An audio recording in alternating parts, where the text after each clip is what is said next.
Welcome to this explainer on the Nairobi International Convention on the Removal of Wrecks.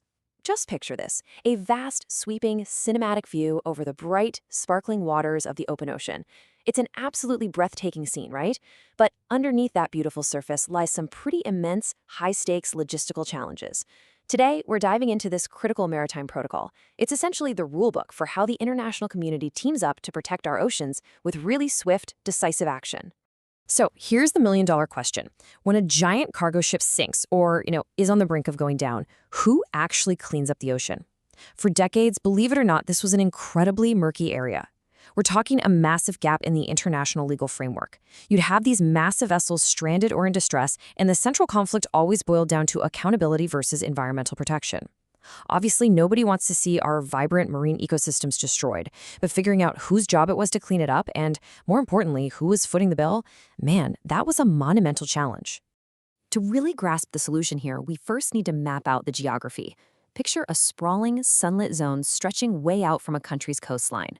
We call this the Exclusive Economic Zone, or EEZ. Basically, this is a country's zone of jurisdiction over its marine resources. It's their economic backyard, so to speak. Before the Nairobi Convention came along, dealing with a hazardous wreck out in this vast expanse was just legally ambiguous. There just wasn't a unified playbook.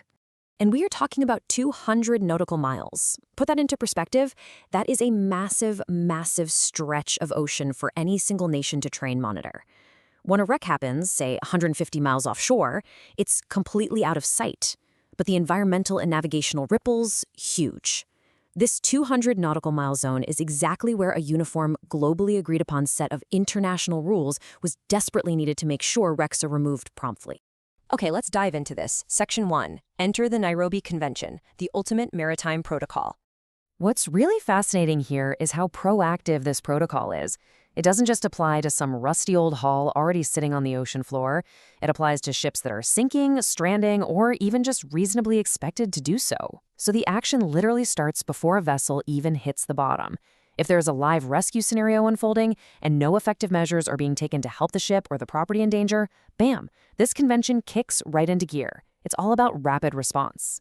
Let's walk through exactly how this activates, because it plays out like a swift, tactical response sequence in a movie. Step 1, the ship's master or operator has a strict, immediate duty to report the casualty to the affected state. Step 2, that state instantly sends out warnings to mariners and other concerned states so everybody knows there's a hazard. And Step 3, they take all practicable steps to pinpoint the exact location of the wreck. It is a highly choreographed sequence designed to secure the area instantly. Now, once that wreck is located, authorities have to rapidly evaluate the threat level. Think of it kind of like a tactical heads-up display scanning a target. How do they actually know if a wreck is truly a hazard?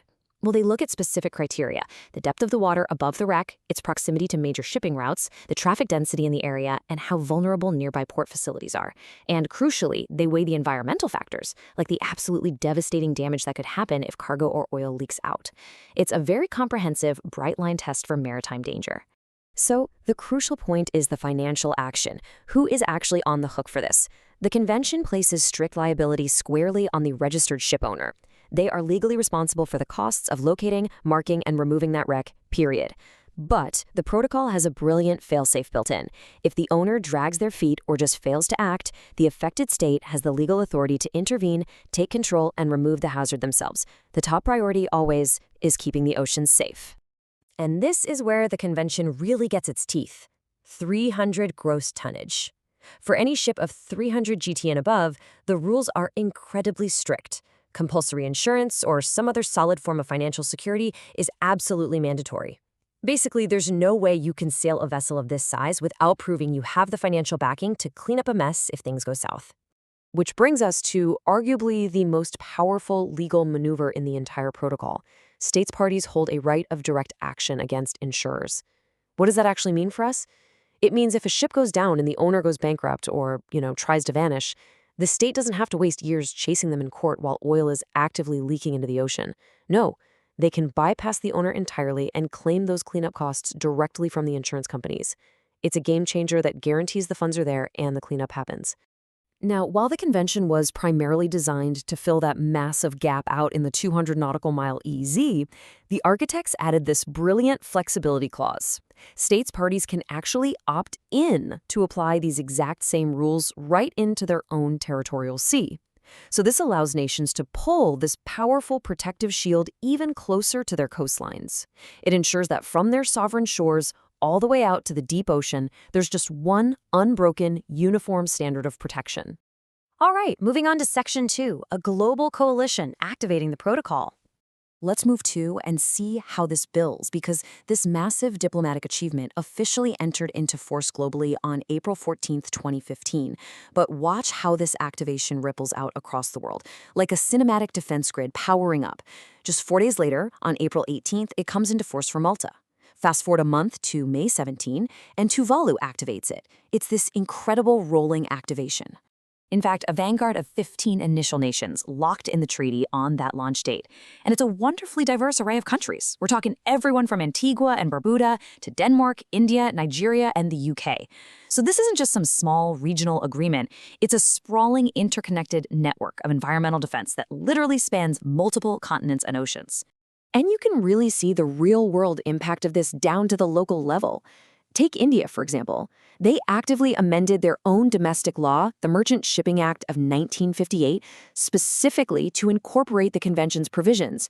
They're rewriting the rules, updating their laws, and making it all publicly available right on their Directorate General of Shipping website. It's a perfect example of how a global protocol directly transforms national laws to better protect our environment. So, we've seen just how powerful and proactive the Nairobi Convention is in shifting this entire paradigm of maritime accountability. But it does leave you wondering, with our oceans busier than ever before, we have more cargo, massive ships, way higher stakes, is this global protocol enough to guarantee a pristine marine environment for the future? Or is this really just the first chapter in an ongoing, high-stakes mission of global maritime cooperation?